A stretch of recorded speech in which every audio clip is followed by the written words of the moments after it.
Hi everybody, it's just Mrs. Allen again. I've chosen a different story today to read, and I've chosen one of my favourites in nursery, and it's The Smartest Giant in Town, written by a famous author, Julia Donaldson. Hope you all enjoy it. George was a giant, the smartest giant in town. He always wore the same pair of old brown sandals and the same old patched up gown. I wish I wasn't the scruffiest giant in town, he said sadly. But one day, George noticed a new shop. It was full of smart clothes. So he bought a smart shirt, a smart pair of trousers, a smart belt, a smart stripy tie, some smart socks with diamonds up the sides, and a pair of smart shiny shoes.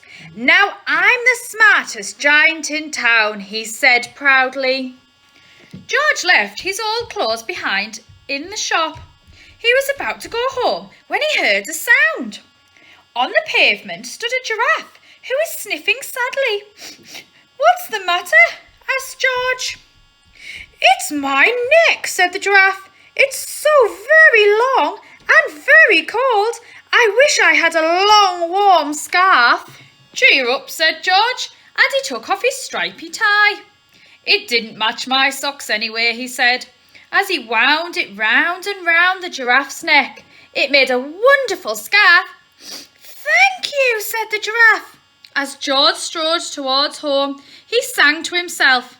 My tie's a scarf for a cold giraffe, but look me up and down. I'm the smartest giant in town. George came to a river. On a boat stood a goat who was bleating loudly. What's the matter? Asked George. It's my sail, said the goat. It's blew away in the storm. I wish I had a strong new sail for my boat. Cheer up, said George, and he took off his new white shirt. It kept coming untucked anyway, he said, as he tied it to the mast of the goat's boat. It made a magnificent sail. Thank you, said the goat. George strode on, singing to himself. My tie's a scarf for a cold giraffe, my shirt's on a boat as a sail for a goat, but look me up and down, I'm the smartest giant in town. George came to a tiny ruined house. Beside the house stood a white mouse with lots of baby mice. They were all squeaking. What's the matter? Asked George. It's our house, squeaked the mother mouse. It burnt down and now we have nowhere to live. I wish we had a nice new house. Cheer up, said George, and he took off one of his shiny shoes. It was giving me blisters anyway, he said. As the mouse and her baby scrambled inside, the shoe made a perfect home for them. Thank you, they squeaked. George had to hop along the road now, but he didn't mind. As he hopped, he sang to himself.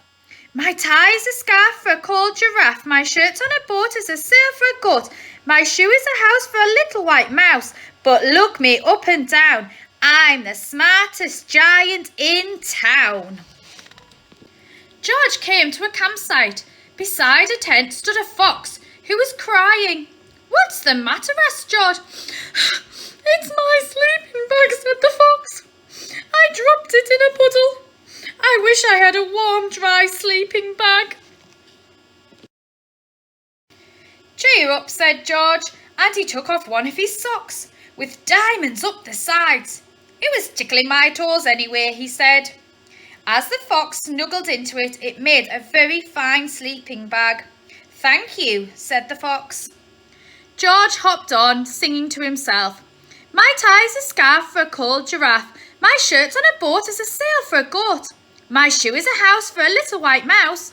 One of my socks is a bed for a fox. But look me up and down, I'm the smartest giant in town. George came to a big squelchy bog. Beside the bog stood a dog who was howling. What's the matter? Asked George. It's this bog, said the dog. I need to get across, but I keep getting stuck in the mud. I wish there was a safe, dry patch.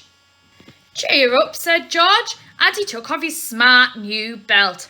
It was squishing my tummy anyway, he said. As he laid it down over the bog, it made an excellent path. Thank you, said the dog. The wind started to blow, but George didn't mind. He hopped on, singing to himself. My tie's a scarf for a cold giraffe. My shirt's on a boat is a sail for a goat. My shoe is a house for a little white mouse. One of my socks is a bed for a fox. My belt helped a dog who was crossing a bog. My trousers are falling down. I'm the coldest giant in town. Suddenly, George felt sad and shivery and not at all smart. He stood on one foot and thought, I'll have to go back to the shop and buy some more clothes. He decided. He turned round and hopped all the way back to the shop. But when he got there, it was closed. Oh no, cried George. He sank down onto the doorstep and a tear ran down his nose. He felt as sad as all the animals he had met on his way home. Then, out of the corner of his eye, he saw a bag with something familiar poking out of the top. George took a closer look. My gown, he yelled. My dear old gown and sandals. George put them on. They felt wonderfully comfortable. I'm the cosiest giant in town, he cried, and he danced back home along the road. Outside his front door stood all the animals he had helped. They were carrying an enormous present.